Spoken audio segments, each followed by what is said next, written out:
seeing this right now, your eyeballs were just blown away by the presence of the one and the only.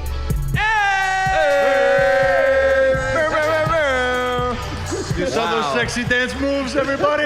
Love you.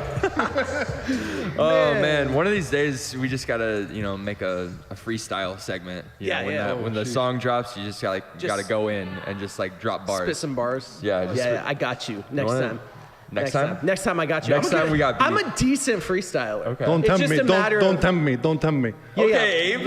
Don't tempt me. Keep doing it. Guys, this is not, okay. We were in Haiti one time, and Abe was like, I got some bars. And he starts like rapping in 7 or 8 languages. Hey. What? No, I'm dead serious. And all these Haiti friends of ours were just like, oh.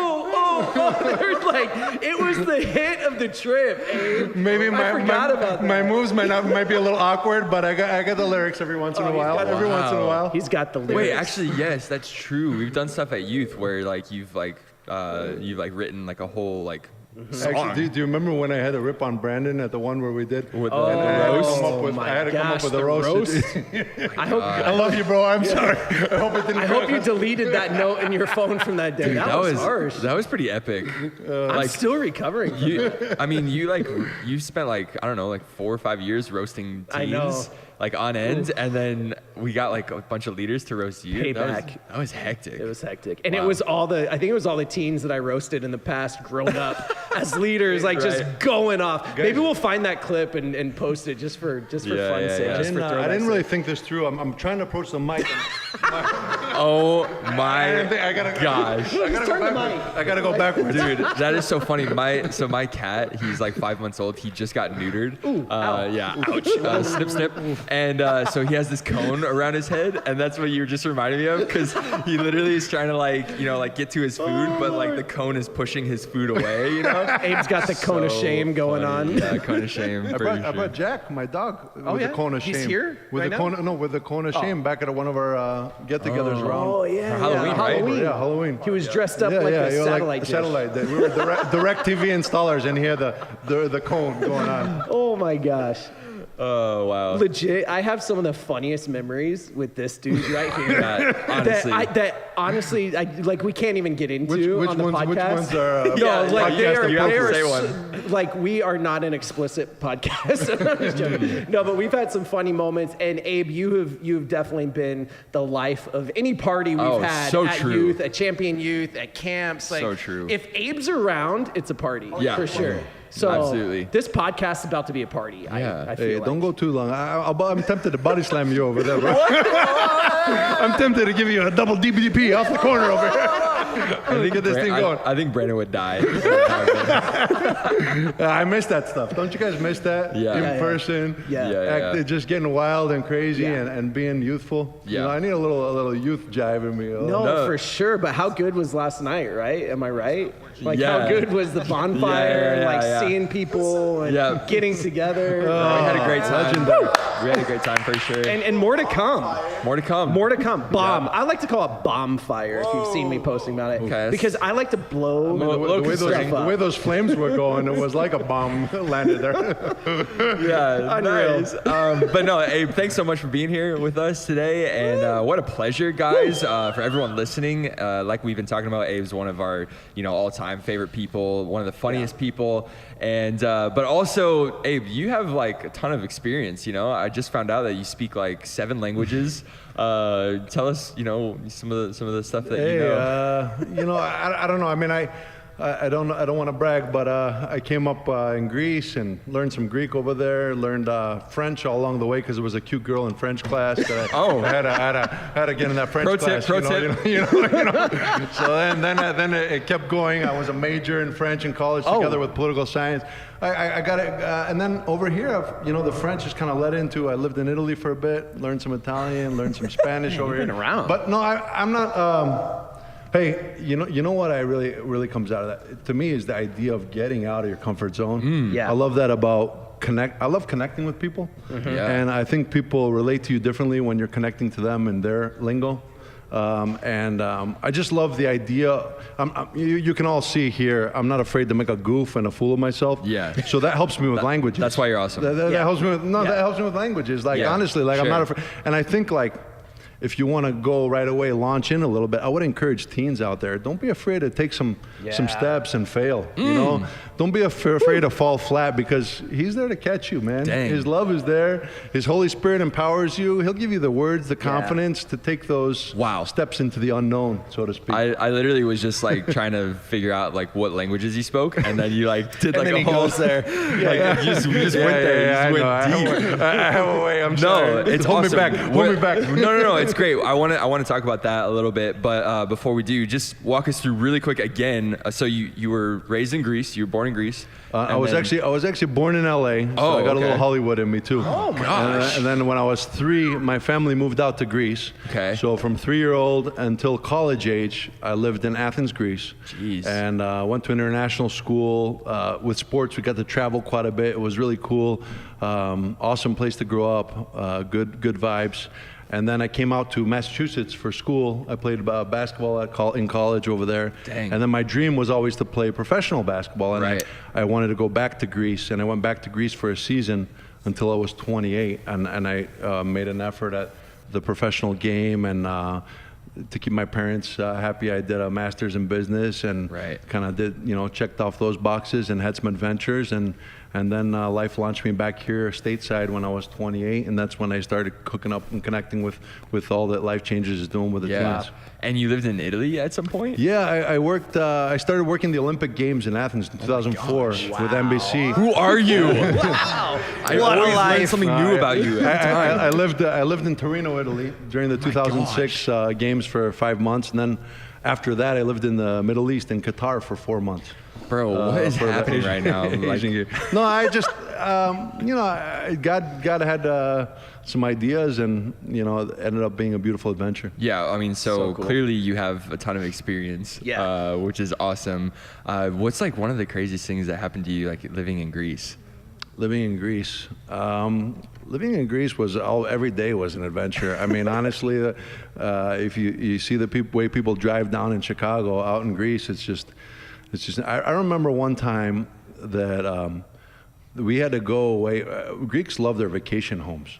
They love getting away, and so they have like everything runs slow in Greece except for the ferry boat schedule. I remember one time we're driving down to the ferry. It's the last minute.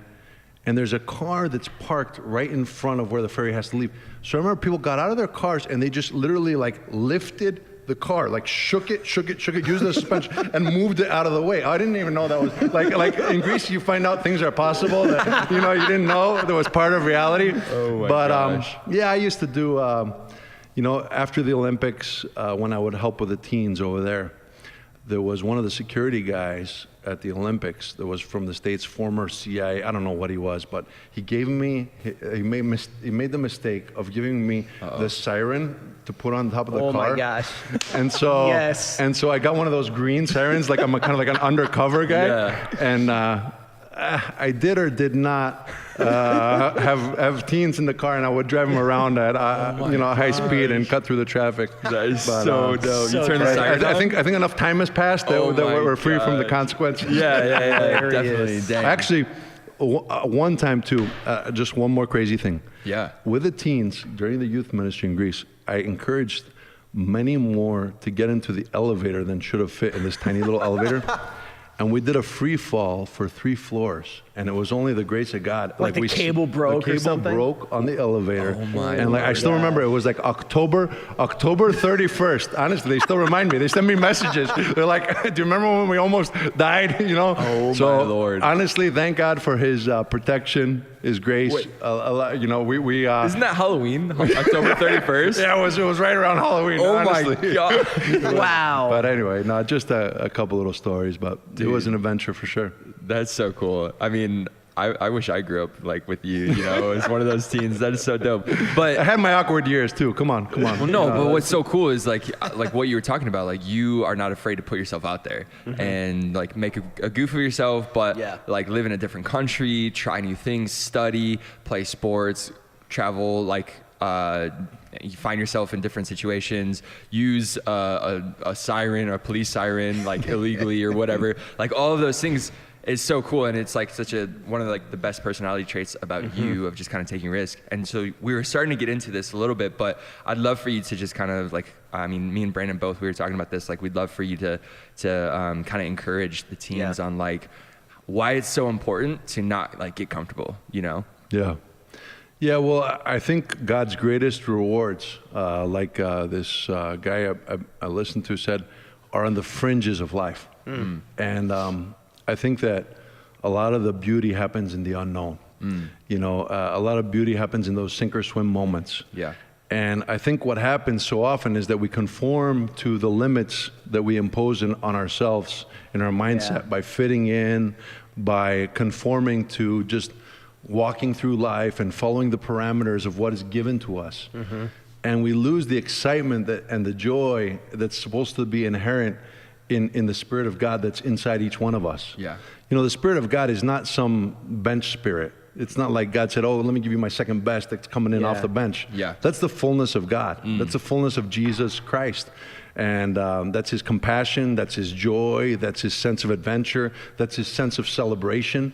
All of that beauty is a part of the DNA that God put in each one of us. And I want to encourage our teens that DNA, that spirit that's inside of you, if you remember that it's there and call it into action every day, he'll challenge you to do some things that would be outside of your comfort zone. And that to me, that living on the edge, that's where the beauty happens. That's where the magic happens. That's where you take steps of faith and greatness is built, because fail or succeed or whatever in between happens, God's love is there to catch you and help you use that as a building block for, you know, the next phase of your life. You know, you look at people that are great, they're not great. Sometimes it seems so out of reach for young people.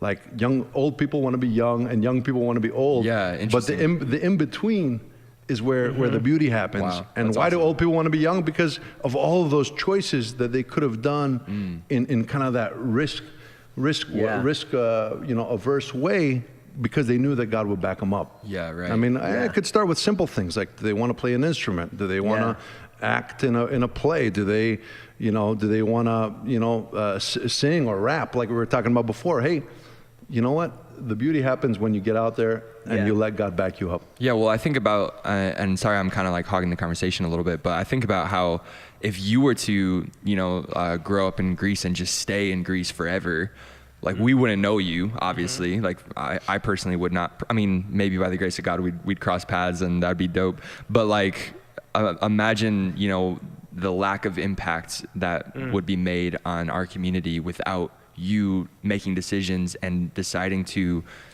follow certain calls and certain like leadings of the Holy Spirit and just like, passion and desire of your own heart that brought you to where you are today.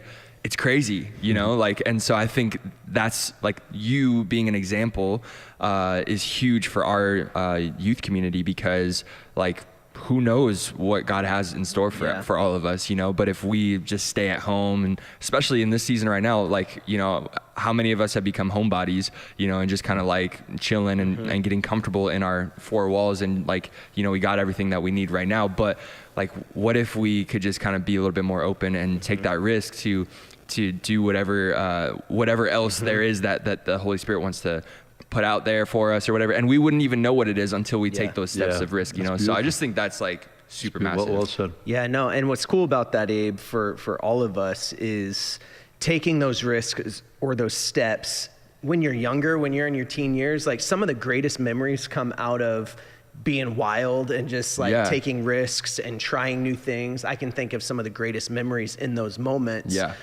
As part one of what I wanted to say, but also some of the greatest outcomes come when you take those risks, because you didn't know that you were capable. You'll never be more free or able than you are when you're a teenager to take a risk. Exactly. And I like to tell people, like, look, you have way more in front of you than you have behind you. So if you fail and you're 14, you have like 80 more years. Like, at least. Pretty sure you're gonna be fine. Like, if you try that new sport, or if you try that new thing, or JD, when you were younger, like 18, and you're like, I'm gonna go to Australia, and we're like, wait, what? what? You're gonna go where? Yeah, right. And you told me that like with a weekend notice. You're like, by the way, B, see you, man, love you. And then I see you 4 years later. Very quick. Yeah, 4 years later.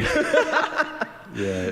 No, for real. Yeah, no, and I mean, you guys have been talking about me, but I see that, like Brandon said, in each one of you. Yeah. And I think that if you look around your life and you examine what you see in other people that you think is great, I guarantee you that the pretext, the before story, the leading up to that has had a bunch of risks, a bunch of failure, a bunch of God kind of resurrecting situations that seemed overwhelming or too much. I mean, like you said, I remember when you, JD, started leading worship at Champion Youth.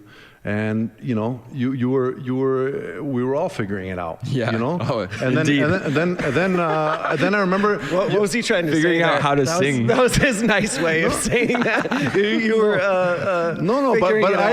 But honestly, like I was very impressed because you told me that you took even lessons and you applied yourself and you weren't scared of the day-to-day. Input and not neglecting, not just sounding good, but also making sure your heart was in the right place, just life-wise. And I always respected and admired that about you, that striving for greatness and what you've always encouraged us to uncapture in these teens, that they should be able to strive for greatness and not be afraid of greatness. And Brandon, I mean, picking up your family, and I remember when you came in for the first time, and that was a huge launch for you. I mean, your family's over there, your dad's got a church in the Phoenix area, and you were in the middle of the cold, frigid, I don't know. Oh, man, drastic difference from Arizona to here. And just, I've seen you in Haiti. I've seen you preach. I've seen you play musical instruments. I've seen you do production stuff. I've seen you do technical stuff. I've seen you lead company. You told me about leading companies. And there, in all of our stories, right, there's these beautiful moments where God uses that empty zone of like, shoot, I don't even know how this is going to turn out. And create something beautiful. Honestly, and I think that everything in my life that is good, or like where I've experienced like increase or like payoff, has been when I've put myself out there. And so I would just encourage, and even when putting myself out there and failing, or like putting yourself out there and trying something and not like taking a class and not succeeding right away, or whatever, trying something new. All of that stuff, like those are such valuable lessons that stick with me and have made me who I am. So encouragement to you guys, like, do not be afraid to step out. Just like Peter, stepped out on the water, and even though he sank, like Jesus picked him up, so that's my thoughts on that. And how many times do we cancel out the potential greatness by having a mindset that says, whatever it is, like, I'm not good at that. Or this isn't for me, or history is not my vibe, or math. I can't. If every time we had these preconditions and limited ourselves to this idea of what we can't do and what's not for us, then our life would be so limited. Dude, that's such a good point. So good. And the word says, right, I can do all things through Christ. Amen. Right? So obviously that cancels out the I can't do something. But also what I think that says I can do all things is we shouldn't be limited to just, this is what I do, or this is what my family did, or this is how I was raised, or these are my limitations. But really, like, take the limitations off your life. As a teenager, like, take it off and just say, you know what, I can do anything. And I think that word anything is not just, okay, I can pick and choose anything, but you can do all things. Like, it's not this or that. It's never either or. It can be and sometimes too. Like, try to just, in that model of taking risks and trying new things, like, be a young person that's so willing to just step out there, like Peter was able to step out on the water, like Pastor's been talking about, like you and Pastor have been talking about in our moment sessions, like, just like, you can't walk on the water unless you take that first step. I'm pretty sure he didn't think it was going to work, but for whatever reason it did, And for sure. Can I encourage too that this is also applied relationally? This whole concept that Pastor and JD have talked to us about empathy. How do we live a life that's fulfilling without getting deep with people, right? And I want to encourage. A lot of times we limit ourselves, like, how am I going to understand what they're going through? I can't relate to not having a dad or not having a mom or having suicidal thoughts or whatever it is that you think is beyond your comfort zone. I want to encourage you that when you launch deep with people, when you just go out and you're like, man, maybe they just need some empathy. Maybe they just need someone to listen to them. Maybe they just need someone to shoot them a Snapchat, an encouragement. Maybe someone just needs to tell that person, hey, I respect this about you. I like this in you. I think that when we allow the Spirit of God that has compassion for other people, and when we're moved by that, we have a richer, fuller life. You know, the happiest lives are the lives full of deep human connection too, that has an impact. Right. And that's why we're champion youth, you know, like we champion others. And I never want to be in the category of people that just is good with what I've got and keeps it there. I want to be in the category of giving and, you know, serving and championing others, because I know that when someone took that time in my life to kind of encourage me and push me out there, I benefited so much, and I want that for everyone else. And I would say, like we were talking about this earlier with limiting beliefs and, you know, no matter your upbringing or whatever, don't let anything determine like the outcome of your life. Don't let anything dictate the outcome of your life. One of the things that I wish I could tell my younger self when I was a teen is it is so exhausting. It's too exhausting to not be authentic. It's too exhausting when you're trying to be like other people, when you're trying to fit in, when you're trying to just do things because, oh, my parents will approve of this, or, you know, my community will approve of this, or God will approve of this. Like, it's so exhausting when you're just like so worried about fitting in, rather than like actually tapping into the authenticity and like, who did God make me to be? And like, why do I have this desire, or why do I have this interest? Maybe I should pursue that, even though it's scary. And even though no one in my family has done it before, I should pursue this because I'm passionate about it. And we should never allow any limiting belief or thought to determine that we stay the same, or that we just like settle, you know, for what we have in front of us. So that's kind of my thoughts in closing. But so cool. Hey, look, it's the easy way is to conform. The easy way is to sit back and relax. The easy way is to blend in. The easy way is to not take that risk or jump out and believe that you can do anything. That's the easy way, right, Abe? 100%. Closing thoughts, my guy, because we don't want to live the easy way. No, What's we your don't. Closing thoughts. Hey, I read this quote. It said, if you're not willing to risk the unusual, you will have to settle for the ordinary. Sheesh. You know, and I don't want any of us living ordinary lives. You know, I don't want any of us on our deathbed saying the biggest regret that people say is that they lived a life that others expected of themselves rather than a life that was true to their own calling. And you know, God has put something true and authentic and real and beautiful on the inside of each and every one of these teens and everyone watching. And I want to call that out in you. The Spirit of God will back you up. He'll empower you. He'll direct you. He'll give you strength and a vigor. And the love of God will catch you whenever you're willing to make those leaps. I love that. I love that, man. Thank you so much, Abe. Wow, what a blast that we had, and just like such good depth, such good encouragement, the stuff we need. And so appreciate you, man. And thanks for leading the way. Thanks for being the example for us, and just kind of pushing us forward.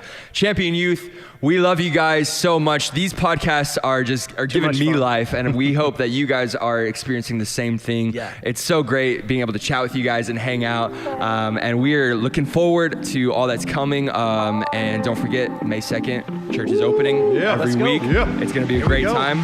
We'll see you then. Love ya.